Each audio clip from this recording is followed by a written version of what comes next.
नमस्कार दोस्तों, मैं अमर कुमार। आज बिल्कुल अलग चीज हम लोग करने वाले हैं। वो है इकोनॉमिक्स का एक टॉपिक बार बार मैक्सिमम एग्जाम में आता है। वो है फिफ्थ ईयर प्लानिंग, पंचवर्षीय योजना। वो आता है आर्थिक नियोजन के अंतर्गत। ठीक है, तो आज हम लोग उन तक इसी को देखेंगे। इसके कुछ जो आर्थिक नियोजन में जो पंचवर्षीय योजना है, तो 1 से लेकर के 12वीं पंचवर्षीय योजना जो आई थी, चूंकि 12वीं पंचवर्षीय योजना के बाद नीति आयोग आ गया था, प्लानिंग कमीशन खत्म हो गई थी। उसको भी हम लोग अंदर के स्लाइड में डिटेल से देखेंगे। तो 12वीं पंचवर्षीय योजना की जो प्रमुख बिंदु थी उसको आज हम लोग करेंगे। और उसके बाद कुल 40 प्रश्न होंगे एमसीक्यू के रूप में, मल्टीपल चॉइस क्वेश्चन। 40 क्वेश्चन को हम लोग देखेंगे कि उसमें क्या क्या प्रश्न है। और कुछ प्रश्न ऐसे हैं जो पूर्ववर्ती एग्जाम में आ चुके हैं, उसमें यूपीएससी का हो सकता है, यूपीपीएससी हो सकता है, त्रिपुरा का, एमपी का, कहीं का भी। वो 40 प्रश्न वहीं से होंगे। तो चलिए शुरू करते हैं। शुरू करने से पहले जो मेरा रिक्वेस्ट है कि चैनल पे पहली बार आए हैं तो इसे सब्सक्राइब कर ले, वीडियो को लाइक जरूर करें, और इससे जो इम्पोर्टेंट बात है वो शेयर मस्ट करें अपने दोस्तों के साथ और ग्रुप में। और हाँ, जब आप सब्सक्राइब करें तो एक जो बेल आइकन आता है उससे जरूर आप नोटिफिकेशन ऑन कर ले, ताकि जब भी कोई वीडियो आए तो आपके पास जल्दी से पहुंच जाए। तो चलिए शुरू करते हैं। पहले हम जान लेते हैं कि आर्थिक नियोजन का संदर्भ भारत में क्या था और ये कैसे शुरुआत हुई। तो सबसे पहले 1934 में सर एम विश्वेश्वरैया के द्वारा एक पुस्तक लिखी गई थी, planned economy for India, Bharat के लिए नियोजित अर्थव्यवस्था, जिसमें बताया गया था कि भारत के लिए एक नियोजन होना चाहिए जो नियोजित अर्थव्यवस्था के रूप में भारत काम कर सके। फिर भारत में नियोजन की आवश्यकता और संभावना पर विचार करने के लिए भारतीय राष्ट्रीय कांग्रेस, तत्कालीन समय जिसे हम लोग इंडियन नेशनल कांग्रेस कहते हैं, का हरिपुरा अधिवेशन जो 1938 में हुआ था, सर्वप्रथम राष्ट्रीय नियोजन समिति का गठन किया गया था। उसके बाद 1944 में 1944 में मुंबई के 8 उद्योगपतियों द्वारा अर्देशील दलाल, याद रखिएगा इसे कहीं कहीं शॉर्ट फॉर्म में ए दलाल करके क्वेश्चन पूछ लिया जाता है। ठीक है, ए दलाल, तो इसे नाम याद रखेंगे। अर्देशील दलाल की देखरेख में एक योजना प्रस्तुत की गई जो बॉम्बे प्लान कहलाती है। ठीक है, तो इसमें 3 क्वेश्चन बनते हैं कि 1944 में, अर्देशील दलाल में, और बॉम्बे प्लान क्या था। ठीक है, याद रखना। और वो कहाँ के उद्योगपति थे, तो ये इसको याद रखिएगा। 1944 में एक्चुअली इसमें 3 योजना के बारे में बात की जाएगी। इन तीनों योजना को ध्यान से देखिएगा। ठीक है, इन तीनों योजनाओं, सॉरी, तो 1944 में श्री मननारायण द्वारा गांधीवादी योजना लाई गई। 1945 में एम एन रॉय के द्वारा जन योजना लाई गई। और 1950 में जयप्रकाश नारायण के द्वारा सर्वोदय योजना लाई गई। फिर से मैं रिपीट कर दे रहा हूं, इसे आप नोट कर लेंगे अगर ऐसी होगी तो। 1944 में श्री मननारायण द्वारा गांधीवादी योजना, 1945 में एम एन रॉय द्वारा जन योजना, और 1950 में जयप्रकाश नारायण द्वारा सर्वोदय योजना प्रस्तुत की गई थी। 1946 में केसी नियोगी की समिति गठित की गई थी। और इस समिति के सिफारिश पर भारत में योजना आयोग का गठन 15 मार्च 1950 को किया गया था। और चूंकि जब नई सरकार आई, यानी एनडीए की सरकार 2014 में आई, मोदी जी के शासनकाल शुरू होते हैं यहाँ से, तो 1 जनवरी 2015 को योजनाओं के स्थान पर नीति आयोग काम कर रहा है, national institution for transforming India. तो शॉर्ट में वो नीति है, नीति आयोग काम कर रहा है। तो नीति आयोग पर बाद में आएंगे, उससे पहले ये जानना है कि 1946 में केसी नियोगी की गठित समिति के द्वारा सिफारिश की गई थी। उसमें योजना आयोग के लिए गठन की बात किया गया, तो योजना आयोग 15 मार्च 1950 को बनाया गया। और नियोगी समिति के सिफारिश पर 6 अगस्त 1952 को राष्ट्रीय विकास परिषद का गठन किया गया। तो योजना आयोग जो भी भारत के लिए योजना बनाता था, उसे पास करने का दायित्व, यानी कि अंतिम रूप से उस पर मुहर लगाने का दायित्व यही राष्ट्रीय विकास परिषद का था। इसलिए इसकी चर्चा यहाँ की गई है। और ये इसका निर्माण हुआ था 6 अगस्त 1952 को, यानी कि राष्ट्रीय विकास परिषद की स्वीकृति के बाद ही किसी योजना का प्रारूप प्रकाशित होता था। ये है प्लानिंग कमीशन, प्लानिंग जो इंडिया में की जानी थी उसका एक छोटा सा बैकग्राउंड, हिस्टोरिकल बैकग्राउंड है, इसे आप ध्यान रखेंगे।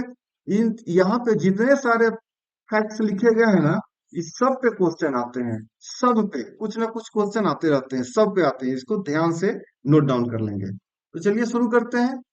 पहली पंचवर्षीय योजना जो थी 1951 से 1956 तक थी, यानी कि जो पंचवर्षीय योजना नाम से ही वो 5 वर्ष के लिए हुआ करती थी।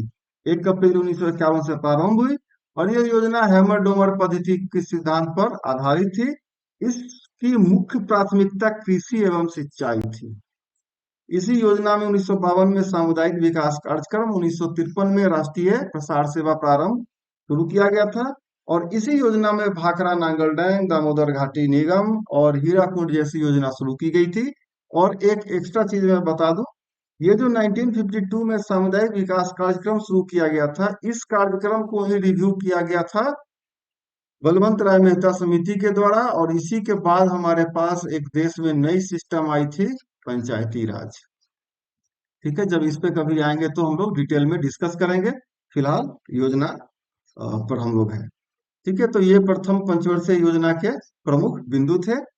मैं फिर से कहूंगा कि आप इसके लिए जरूर कोई बुक को रेफर कर लेंगे। पहले जो भी बुक आपके पास इकोनॉमिक्स का अच्छा है उसे एक बार पढ़ेंगे जरूर, ताकि आपको इसके संबंधित जो बातें हैं वो और ज्यादा डिटेल में आपको पता चल सके। दूसरा, पंचवर्षीय योजना जो 1951 से 1956 से 1961 के बीच में थी। यह योजना पीसी महान नोमिस मॉडल पर आधारित थी और इस योजना का आधारभूत भारी उद्योग प्रधान था, हेवी इंजीनियरिंग। ठीक है, भारी इंडस्ट्री, हेवी इंडस्ट्री लगानी थी। तो उसी के तहत राउरकेला उड़ीसा में, भिलाई छत्तीसगढ़ में, दुर्गापुर पश्चिम बंगाल में स्टील फैक्ट्री निर्माण किया गया था। ठीक है, और इंटीग्रल कोच फैक्ट्री और चितरंजन लोकोमोटिव्स भी इसी योजना की देन थी। तो ये सेकेंड प्लानिंग जो थी 1956 से 1961, उसका दौरान जो मुख्य फैक्ट था वो आपके सामने है। आते हैं तीसरे पंचवर्षीय योजना में। ये तृतीय पंचवर्षीय योजना 1961 से 1966 के बीच में चली थी।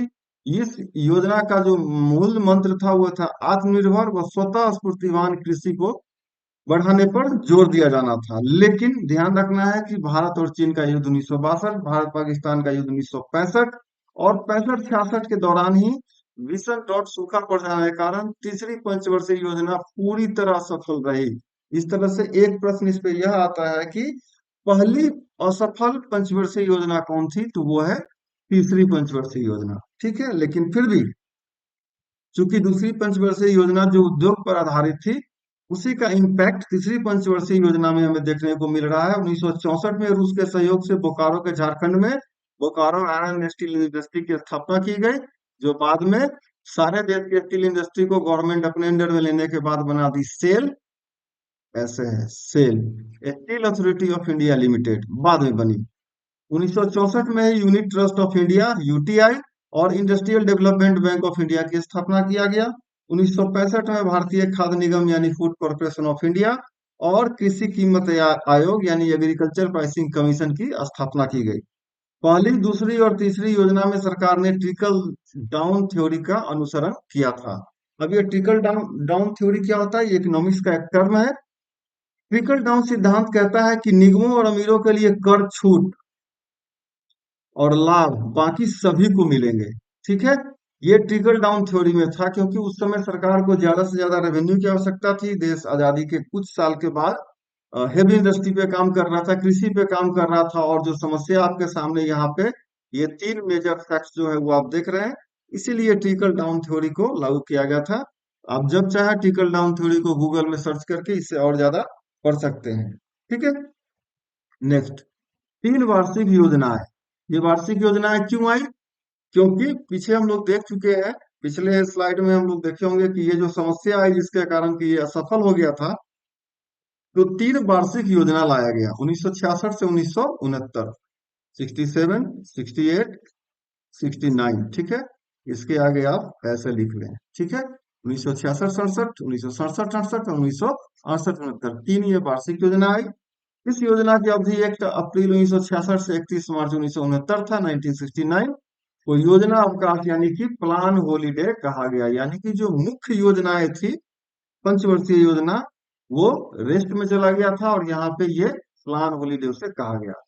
1969 1969 में नारीमन समिति on the basis of the recommendation of the both Gadgil study group and bankers committee की सिफारिश पर लीड बैंक योजना शुरू की गई। Very important matter. अब ये लीड बैंक योजना क्या होता है? आरबीआई ने दिसंबर 1969 में लीड बैंक योजना प्रारंभ की। इसके अंतर्गत प्रत्येक बैंक को एक जिला आवंटित किया जाता है और उस बैंक को लीड बैंक की संख्या दी जाती है, यानी कि प्रत्येक जिले का लीड बैंक संबंधित जिले में शाख व्यवस्था के समन्वय में अग्रणी भूमिका निभाता है। वही कहलाता है लीड बैंक योजना। 3 वार्षिक योजनाओं के दौरान एक नई कृषि नीति अपनाई गई और कृषि उत्पादन को बढ़ाने के लिए उच्च गुणवत्ता वाले बीज के वितरण, का बड़े पैमाने पर प्रयोग, सिंचाई की क्षमता का विस्तार करना और भू संरक्षण विधियों पर विशेष जोर दिया गया। और इसी प्लान हॉलीडे के अंतर्गत 1966-67 के दौरान भारत में ग्रीन रिवोल्यूशन, हरी क्रांति की शुरुआत की गई। क्यों की गई? क्योंकि इसी साल, यानी कि हम लोग पहले देख चुके हैं कि 65-66 में ही भीषण सूखा पड़ा था, तो ग्रीन रिवोल्यूशन, हरित क्रांति की शुरुआत की गई। ठीक है, आते हैं चौथी पंचवर्षीय योजना पे। इसका योजना का साल था 1969 से 74। इसका मुख्य उद्देश्य सॉरी इसका मुख्य उद्देश्य स्थिरता के साथ आर्थिक विकास तथा आत्मनिर्भरता को प्राप्त करना था। ठीक है, इसका प्रारूप योजना आयोग के उपाध्यक्ष डी.आर. गाडगिल ने तैयार किया था। और जब आप प्लानिंग कमीशन यानी योजना आयोग को पढ़ेंगे तो जानेंगे कि योजना आयोग के जो अध्यक्ष होते हैं वो पीएम स्वयं होते थे। अब तो नहीं है। अगर नीति आयोग है तो नीति आयोग के संदर्भ में भी यही रूल है। तुम लोग कभी इसे बाद में देखेंगे। तो इसका प्रारूप जो था वो योजना आयोग के उपाध्यक्ष डी.आर. गाडगिल ने तैयार किया था। इसी योजना में जुलाई 1969 में मोस्ट इंपोर्टेंट 14 वाणिज्यिक बैंकों का राष्ट्रीयकरण किया था। ठीक है, नेशनलाइज कर दिया गया था 14 बैंकों का। इस योजना में 1974 के में भारत द्वारा भूमिगत नाभिकीय परीक्षण किया गया था। मोस्ट इंपोर्टेंट है ये दोनों चीज। ठीक है, इसे समझ लीजिएगा। इस योजना में लियोटिम्प के अंतर्गत आगत निर्गत मॉडल, इनपुट आउटपुट मॉडल को लागू किया गया था। 1973-74 में सूखा प्रवण क्षेत्र यानी कि drought prone area, DPAP, drought prone area programme लागू किया गया था। क्योंकि जो पीछे अभी हमारा सूखा पड़ा था उसको निपटाना भी था, उसकी जो समस्या थी उसे दूर करना था, तो सूखा प्रबंध क्षेत्र कार्यक्रम चौथी पंचवर्षीय योजना में आई थी। और इसी योजना से परिवार नियोजन कार्यक्रम भी लागू किया गया था। तो ये था चौथी पंचवर्षीय योजना का जो इम्पोर्टेंट फैक्ट्स है वो आपके सामने आते हैं। पांचवी पंचवर्षीय योजना, इसका साल था 1974 से 1979 यानी कि 1979। इस योजना का मुख्य उद्देश्य गरीब युवाओं के साथ आत्मनिर्भरता प्राप्त करना था। यह योजना डीपी धर मॉडल पर आधारित थी। 1974 में न्यूनतम आवश्यकता कार्यक्रम की शुरुआत की गई। 2 अक्टूबर 1975 को क्षेत्रीय ग्रामीण बैंक यानी कि रीजनल रूरल बैंक्स की स्थापना की गई। इसी के तहत, इसे याद रखना, 1977-78 में काम के बदले अनाज कार्यक्रम की शुरुआत की गई। और केंद्र सरकार द्वारा 77-78 में राजस्थान में अंत्योदय योजना की भी शुरुआत की गई थी। अब आते हैं अनवरत योजना। अनवरत योजना क्यों? क्योंकि ये जो पीरियड है ना, इस पीरियड में एक समय ऐसा आया था कि देश में आपातकाल लागू किया गया था। ठीक है, इसी आपातकाल के समय जब फिर से समय आया, चुनाव हुआ, तो जो तत्कालीन सरकार कांग्रेस की थी वो खत्म हो गई। और उसके बाद आए थे यहाँ पे नया सरकार, नई सरकार जनता सरकार थी, जनता पार्टी की सरकार थी। उन्होंने अनवरत योजना लाई जिसे हम लोग इंग्लिश में कहते हैं रोलिंग प्लान। जनता सरकार के सत्ता में आने के बाद इस योजना को 78-79 में ही बंद कर दिया गया और एक नई योजना 1 अप्रैल 1978 से लाया गया जिसे अनवरत योजना कहते हैं। इसका प्रतिपादन गुनार मिर्डल ने किया था। भारत में इसको 5वीं योजना के दौरान योजना आयोग के अध्यक्ष उपाध्यक्ष डी.टी. लकड़ावाला ने लागू किया था। 15 अगस्त 1979 में ग्रामीण युवा स्वरोजगार प्रशिक्षण कार्यक्रम यानी कि TRYSEM, training to rural youth for self employment की शुरुआत की गई, जिसे 1999 में स्वयं जयंती कार्यक्रम योजना में शामिल कर लिया गया था। तो यह है रोलिंग प्लान। छठी पंचवर्षीय योजना, सरकार बदल चुकी है। अब जनता पार्टी की सरकार चली गई, वापस से कांग्रेस की सरकार आ गई है चुनाव में।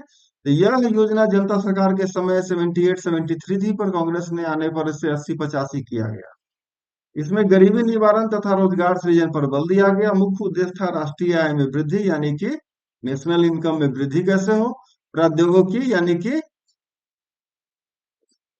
का आधुनिकीकरण, गरीबी और बेरोजगारी में लगातार कमी करना, आईआरडीपी, एनईआरपी, ड्वारका, आरईएलजीपी जैसे ग्रामीण बेरोजगारी उन्मूलन कार्यक्रम शुरू किया गया था।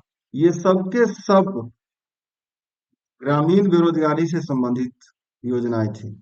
योजना आयोग द्वारा गरीबी निर्देशांक अर्थात ग्रामीण क्षेत्रों में 2400 कैलोरी और शहरी क्षेत्रों में 2100 कैलोरी प्रतिदिन उपभोग करने वाले गरीबी रेखा के रूप में परिभाषित किया गया था। यानी कि मिनिमम जो 2400 कैलोरी खा रहे थे गांव में, और शहरों में जो 2100 कैलोरी ले रहे थे, वो सब गरीबी रेखा के रूप में परिभाषित कर दिए गए थे। और उसके बाद 1980 में 6 बैंकों का राष्ट्रीयकरण किया गया था। इससे पहले 69 में आपने देखा था कि 14 बैंकों का राष्ट्रीयकरण किया गया, और इस समय 6 कर दिया गया, तो टोटल 20 बैंकों का राष्ट्रीयकरण कर दिया गया था। 12 जुलाई 1980 को नाबार्ड की स्थापना की गई, और 1982 में एक्जिम यानी कि एक्सपोर्ट इंपोर्ट बैंक की स्थापना की गई। National bank for agriculture and rural development, that is NABARD. ये है छठी पंचवर्षीय योजना। सातवीं पंचवर्षीय योजना को देखते हैं। 1985 से 1990 का समय था। इसका मुख्य उद्देश्य समृद्धि, आधुनिकीकरण, आत्मनिर्भरता और सामाजिक न्याय पर बल देना था। 1986 में डाक विभाग के द्वारा स्पीड पोस्ट की शुरुआत की गई, और 1986 में ही दिल्ली में कपार्ड, कपार्ड क्या है, council for advancement of people's action and rural technology की स्थापना हुई। 1988 में SEBI, securities and exchange board of India की स्थापना हुई। यही सेबी वर्तमान में देश में जितने भी स्टॉक एक्सचेंज है, चाहे वो एनएससी हो या बीएससी हो, शेयरों से जुड़े जितने भी मामले हैं उसकी देखरेख करती है। 1989 में जवाहर रोजगार योजना और नेहरू योजना की शुरुआत की गई।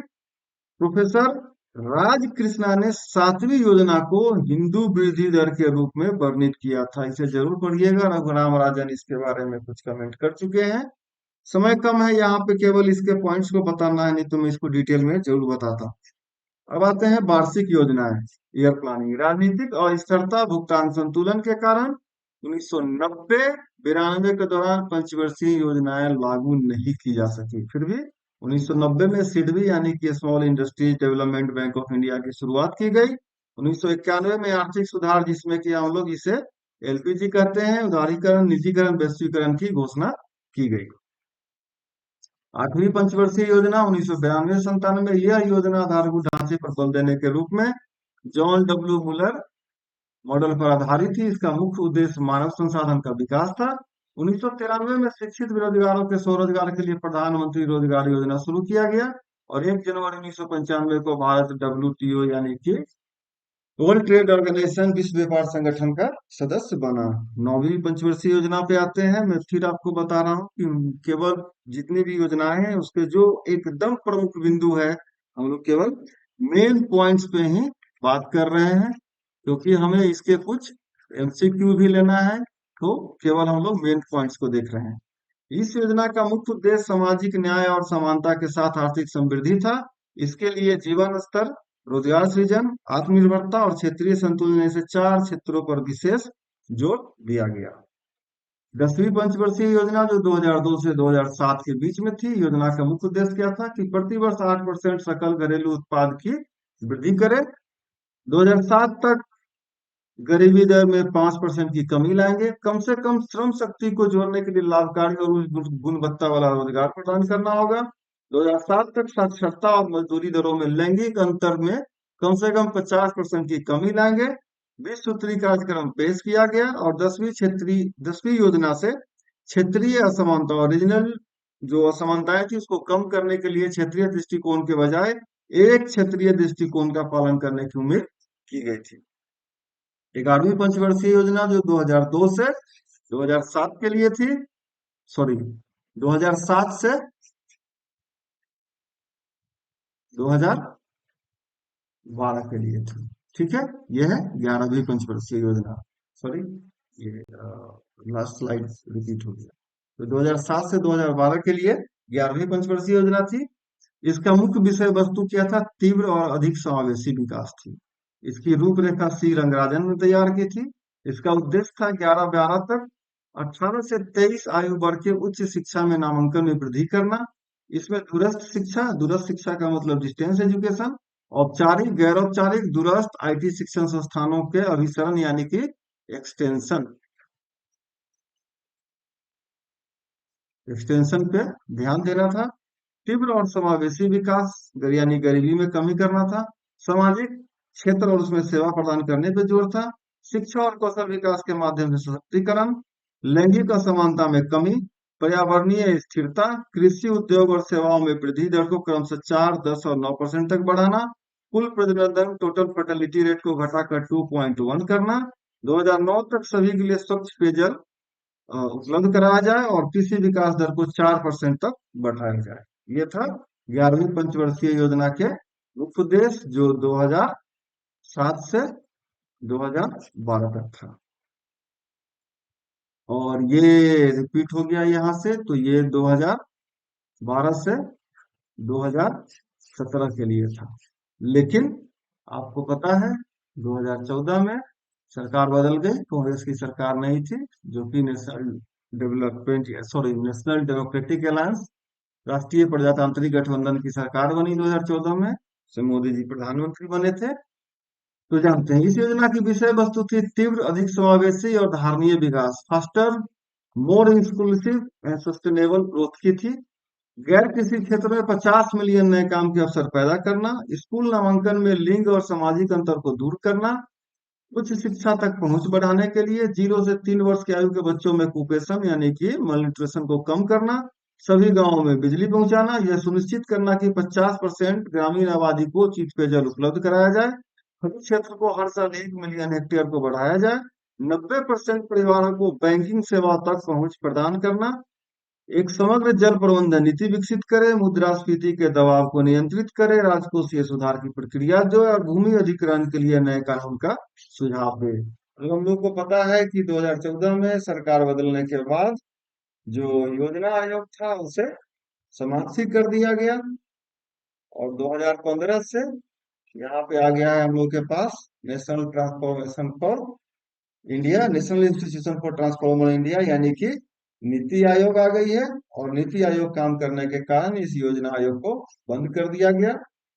तो अब हम लोग ये जान लेते हैं कि जो योजना का मॉडल है पंचवर्षीय योजना का, उसका मुख्य उद्देश्य और उसमें कितना रुपया था और कितना आया।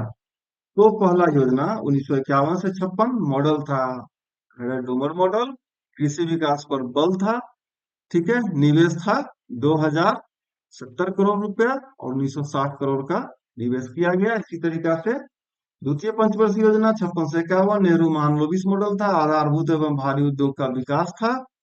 तृतीय पंचवर्षीय योजना 1961 से 1966 था, जो जेएसएनडी सुखमय चक्रवर्ती और महालनोबिस मॉडल पे आधारित था।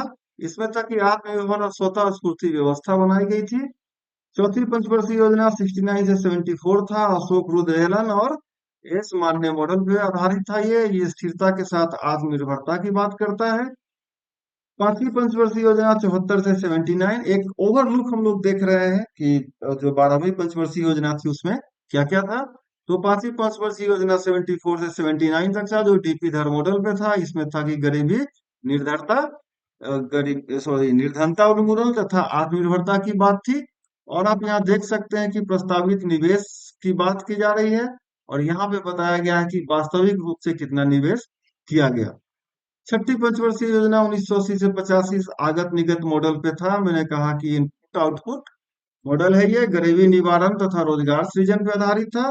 सातवीं पंचवर्षीय योजना 85 से 90 वस्तु मजदूरी मॉडल, कृषि विकास प्रेरित समृद्धि रणनीति, मानव संसाधन विकास। इस पे अक्सर हाँ क्वेश्चन पूछा जाता है कि किस पंचवर्षीय योजना में मानव संसाधन विकास पे बल दिया गया था। तो वो था 92 97 सॉरी सातवीं पंचवर्षीय योजना 85 से 90। और इस समय आपको बताना है कि प्रधानमंत्री कौन थे अगर आप जानते हैं तो। आठवीं पंचवर्षीय योजना 92 से 97 John W F Meeran model, जिसमें सामाजिक न्याय और आर्थिक समानता की बात की गई थी। 10वीं पंचवर्षीय योजना 2002 से 2007 योजना आयोग का पत्र था, सामाजिक न्याय के साथ स्थिर आर्थिक विकास। 11वीं पंचवर्षीय योजना 7 से 12 योजना आयोग का ही था, तीव्रतर और अधिक समावेशी विकास करना था। 12वीं पंचवर्षीय योजना 12 से 17 योजना आयोग का ही ये पत्र था, जिसमें तीव्रतर, समपोषीय और अधिक समावेशी विकास की बात की गई थी। यहाँ इसका राशि इसलिए नहीं दिया गया क्योंकि ये 14 के बाद बंद हो गया था। तो 6 वार्षिक योजनाएं चली, वार्षिक यानी कि बीच में गैप था, जिसमें 3 वार्षिक योजना तीसरी योजना के दौरान की गई थी, 1 वार्षिक योजना छठी योजना के दौरान, और 2 वार्षिक योजना यानी कि ईयरली प्लानिंग 8वीं योजना के दौरान चली थी। अब यहाँ पे हम जानेंगे कि लक्ष्य से अधिक वृद्धि प्राप्त करने वाली पंचवर्षीय योजना कौन सी थी, यानी कि जो लक्ष्य दिया गया और उससे अधिक वृद्धि प्राप्त की। तो पहला था वो सबसे अधिक प्राप्त करने वाला है 8वीं पंचवर्षीय योजना, जिसमें लक्ष्य था 5.6% लेकिन प्राप्त किया 6.8%। दूसरा है 7वीं पंचवर्षीय योजना, जो 5% की जगह 6% वृद्धि दर प्राप्त किया। छठी पंचवर्षीय योजना जो 5.2 की जगह 5.7 प्राप्त किया। 5वीं पंचवर्षीय योजना जो 4.4 की जगह 4.8 प्राप्त किया। और प्रथम पंचवर्षीय योजना जिसका वृद्धि दर 2.1% था, लेकिन वो 3.6% प्राप्त किया। और अब हम जानेंगे कि लक्ष्य से कम प्राप्त करने वाले कौन कौन योजनाएं थे। तो पहला है दूसरी पंचवर्षीय योजना, जिसमें 4.5 रखा गया लेकिन 4.3 प्राप्त किया। तीसरी पंचवर्षीय योजना जिसका लक्ष्य था 5.6%, प्राप्त किया मात्र 2.8%। चौथी पंचवर्षीय योजना जिसका लक्ष्य था 5.7%, प्राप्त किया 3.3%। नौवीं पंचवर्षीय योजना जिसका लक्ष्य था 6.5%, लेकिन प्राप्त किया 5.7%। 10वीं पंचवर्षीय योजना जिसका लक्ष्य था 8%, लेकिन प्राप्त किया 7.6%, यानी कि 0.4% कम था। और 11वीं पंचवर्षीय योजना जिसका लक्ष्य था 9%, लेकिन प्राप्त किया मात्र 7.9%। तो अब इसके बाद शुरू होता है हमारा MCQ, जिसमें मात्र 1 से 40 प्रश्न है, 1 to 40। अब हम लोग एक एक प्रश्नों को क्रमवार देखेंगे कि इसमें क्या क्या कहा गया है, कौन से प्रश्न है। कुछ प्रश्न ऐसे होंगे जो कहीं कहीं पूछे गए हैं। तो शुरू करते हैं। पहला प्रश्न है, भारतीय पंचवर्षीय योजनाओं का प्रमुख उद्देश्य क्या है? धन या आय का समान वितरण। दूसरा है स्वावलंबन एवं विदेशी सहायता पर निर्भरता कम करना। तीसरा है पिछड़ी जातियों का विकास करना। या चौथा है निजी क्षेत्र को बढ़ावा देना। तो इसका राइट आंसर है सी, स्वावलंबन एवं विदेशी सहायता पर निर्भरता कम करना। दूसरा प्रश्न है, निम्न में से कौन सी योजना महालोबिस मॉडल पे आधारित थी? इसको हम लोग कुछ देर पहले ही देखे हैं, तो ज्यादा डिस्कस नहीं करेंगे। तीसरी, चौथी, पहली या दूसरी? तो right answer is the second, जो कि पीसी महालोबिस मॉडल पे आधारित थी। तीसरा प्रश्न है, 5वीं पंचवर्षीय योजना का मूल उद्देश्य क्या था? पांचवी, आपको 5वीं का समय पता होना चाहिए तो आप तुरंत समझ जाएंगे। पहला है गरीबी हटाओ। दूसरा है सार्वजनिक वितरण प्रणाली में सुधार करना। सार्वजनिक वितरण प्रणाली जिसे आप लोग पीडीएस कहते हैं, पब्लिक डिस्ट्रीब्यूशन सिस्टम। और गांव में इसे आप सीधा समझिए कोटा या राशन दुकान। राशन दुकान का मतलब जहां से सरकारी राशन मिलता है, वो नहीं जो गली नुक्कड़ में जहां से आप सारे सामान प्राप्त करते हैं। सी ऑप्शन है समावेशी विकास और डी ऑप्शन है अपवर्तित विकास। तो 5वीं पंचवर्षीय योजना का मूल उद्देश्य था गरीबी हटाओ। ए इज द राइट आंसर। चौथा प्रश्न है, 3 वर्षीय योजना अवकाश किन परियोजनाओं के मध्य हुआ था? अभी तुरंत हम लोग देखे हैं, तुरंत इसका। तो किन 2 पंचवर्षीय योजनाओं के मध्य था? वो तीसरी चौथी थी, पांचवी छठी थी, पांचवी छठी, सॉरी चौथी पांचवी, पांचवी छठी, या सातवीं आठवीं के बीच में? And the right answer is a, तीसरी और चौथी के बीच में पहला 3 वार्षिक योजना आया था अवकाश के रूप में। पांचवा है, रुपये का अवमूल्यन पहली बार किस योजना में हुई थी? ठीक है, तो पांचवा का ऑप्शन है कि तीसरी योजना थी, पांचवी थी, छठी थी, या आठवीं थी? And the right answer is पहला, तीसरी पंचवर्षीय योजना में रुपया का पहली बार अवमूल्यन किया गया था। छठा कहता है कि किस योजना में चितरंजन लोकोमोटिव्स की स्थापना की गई थी? तो भारी उद्योग याद रखना है, भारी उद्योग कौन सा था? तो वो दूसरी पंचवर्षीय योजना का उद्देश्य था। तो दूसरा राइट आंसर है। कृषि कीमत आयोग की स्थापना किस योजना में की गई थी? पांचवी, तीसरी, चौथी या दूसरी? And the right answer is B. दूसरी पंचवर्षीय योजना में कृषि कीमत आयोग यानी कि एग्रीकल्चर प्राइसिंग कमीशन की स्थापना की गई थी। आठवां है कि 1974 में भूमिगत नाभिकीय परीक्षण किस योजना में हुई थी? यहाँ तो आंसर ही दिया हुआ है 1974, आपको याद रखना है कि कौन सी योजना थी। फिर भी ऑप्शन है पांचवी, तीसरी, चौथी या दूसरी। तो राइट आंसर है चौथी, जिसमें भूमिगत नाभिकीय परीक्षण किया गया था। निम्न में से किस योजना के अंतर्गत क्षेत्रीय ग्रामीण बैंक यानी कि आरआरबी की, रीजनल रूरल बैंक की स्थापना की गई थी? एंड द ऑप्शंस आर तीसरी, पांचवी, चौथी या दूसरी? राइट आंसर इज पांचवी। नेक्स्ट है, छठी योजना के संदर्भ में क्या सही है? छह बैंकों का राष्ट्रीयकरण एवं नाबार्ड की स्थापना, काम के बदले अनाज कार्यक्रम, सेबी की स्थापना या जवाहर रोजगार योजना? सेबी यानी कि securities and exchange board of India. ठीक है, तो राइट आंसर है ए, छह बैंकों का राष्ट्रीयकरण और NABARD, national bank for agriculture and rural development. राष्ट्रीय नियोजन में रोलिंग प्लान की अवधारणा कहाँ लागू की गई, किसके द्वारा लागू की गई थी? इंदिरा गांधी सरकार द्वारा, राष्ट्रीय फ्रंट सरकार द्वारा, जनता सरकार द्वारा या राजीव गांधी के सरकार द्वारा?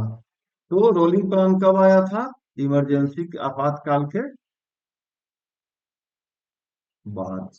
ठीक है, और आपातकाल के बाद सरकार किसकी बनी थी? जनता सरकार की। तो इन्होंने ही रोलिंग प्लान की अवधारणा लाई थी। 11वीं योजना का मुख्य उद्देश्य क्या था? और ऑप्शन है निर्धनता का उन्मूलन, तीव्रतर और समावेशी विकास, सामाजिक न्याय के साथ विकास या अल्पसंख्यकों का विकास? राइट आंसर है बी, तीव्रतर और समावेशी विकास।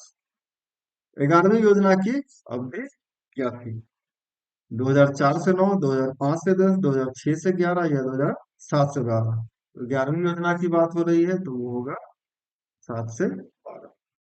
14 क्वेश्चन है, भोजन काम और उत्पादन का नारा निम्नलिखित में दिया गया था?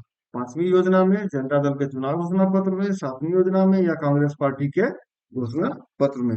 वो था सातवीं योजना में, सी is the right answer.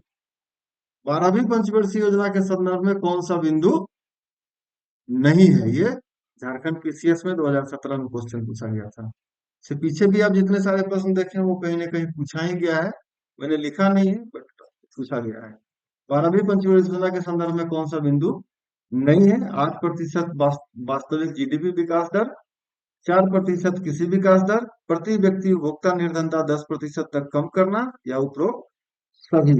And the right answer is a, 8% वास्तविक जीडीपी विकास दर। लेकिन आपको पता है 12वीं पंचवर्षीय योजना समाप्त हो गई थी तो ये प्राप्त नहीं हो पाया था। 11वीं पंचवर्षीय योजना का उद्देश्य क्या था? बीपीएससी 2008 में पूछा है। निर्धनता का उन्मूलन, तीव्रतर और अधिक समावेशी विकास, सामाजिक न्याय के साथ विकास या अल्पसंख्यकों का विकास? तो वो था तीव्रतर और अधिक समावेशी विकास, B is the right answer. 11वीं पंचवर्षीय योजना की अवधि क्या थी? यूपीपीएस 2015, 4/9, 5/10, 6/11 या 7/12? Is the right answer. देश में सर्वाधिक समृद्धि दर प्राप्त की गई थी? यूपीपीएससी 8 और 9 दोनों में पूछा है। कब प्राप्त की गई थी? 8वीं योजना में, 10वीं योजना में, 9वीं योजना में या 7वीं योजना में? The right answer is 10th planning, 10वीं योजना में। तो आपके लिए इतना मेहनत चल रहा है तो मुझे पता है कि अभी तक आप वीडियो को एक बार शेयर जरूर कर चुके होंगे, और जब पहली बार देख रहे हैं तो उससे काइंडली सब्सक्राइब भी कर लें, लाइक तो मत करें, और जो बेल आइकन है उसे दबा के नोटिफिकेशन अपने पास प्राप्त करने का सबसे पहला साधन जरूर तैयार करें। 19वां क्वेश्चन है कि 12वीं पंचवर्षीय योजना में केंद्र, राज्य तथा संघ क्षेत्रों द्वारा निम्नलिखित में से किस क्षेत्र पर सबसे अधिक व्यय प्रस्तावित था? यूपीपीएससी 2010 का यह क्वेश्चन है। परिवहन, ऊर्जा, कृषि तथा ग्रामीण विकास या सामाजिक सेवा? And the right answer is सामाजिक सेवा, D is the right answer.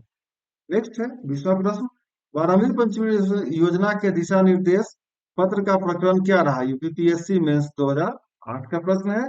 अभिसूचक नियोजन, सामाजिक न्याय के साथ समृद्धि, तीव्र संपोषणीय और अधिक समावेशी विकास या खुशहाली के लिए नियोजन? तो सही उत्तर आपका सी है,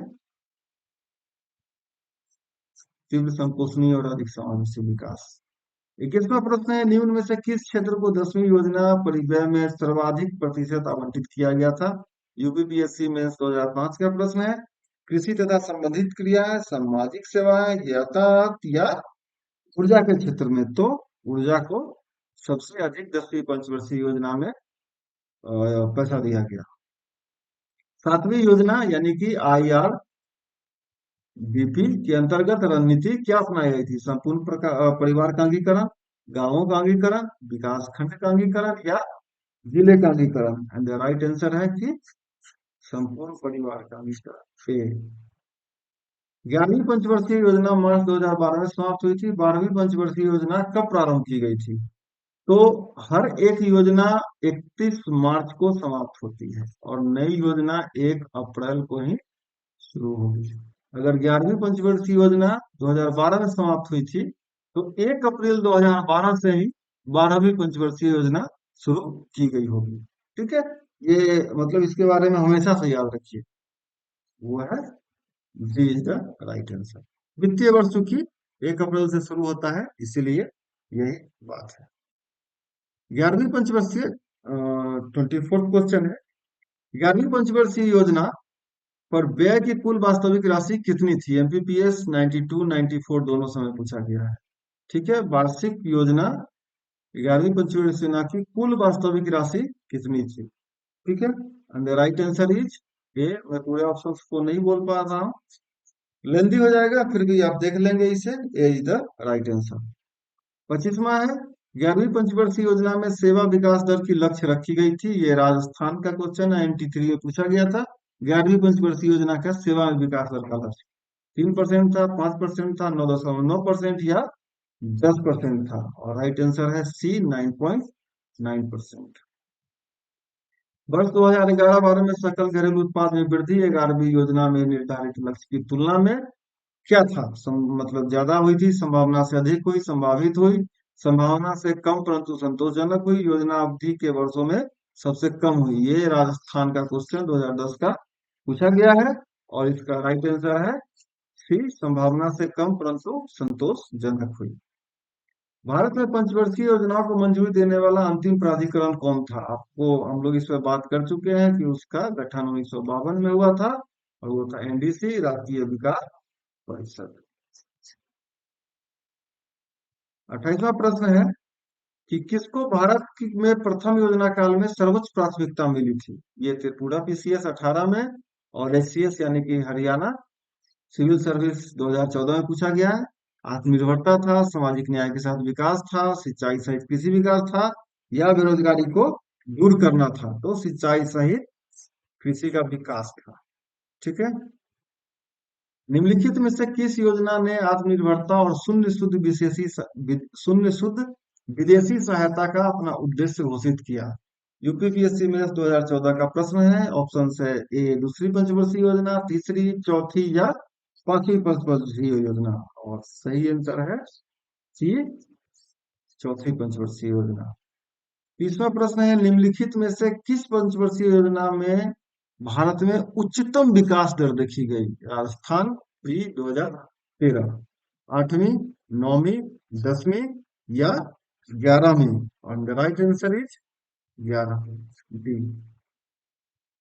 नेक्स्ट क्वेश्चन है, किस पंचवर्षीय योजना के अंतर्गत समाज में समाजवादी स्वरूप स्थापित करने का निर्णय किया गया? MPPCS 2014 का प्रश्न है। प्रथम योजना, द्वितीय योजना, तृतीय योजना या चौथी योजना?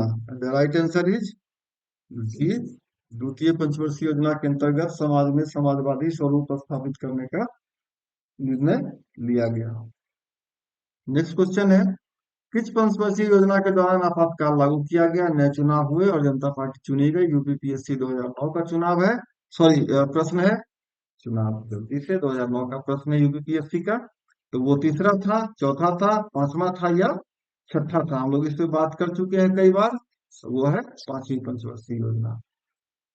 भारत में रोलिंग प्लान विकास सॉरी भारत में रोलिंग प्लान किस वर्ष लागू हुआ था? यूपीपीएससी में 2009 का प्रश्न है और ऑप्शन है ए 1968-69, बी 78-79, सी 1988, 89, या डी 1990, 91। और आपको सही उत्तर इसका बताना है। और बी द राइट आंसर 78, 79, क्योंकि यहाँ पे जनता पार्टी की सरकार आ चुकी थी इमरजेंसी के बाद, इसलिए रूलिंग प्लान लाया गया था। 34वां प्रश्न है, निम्नलिखित में से किस पंचवर्षीय योजना ने मानव विकास को सभी विकास प्रयासों के मूल रूप में मान्यता दी? यूपीपीएससी 1995 पूछा गया है।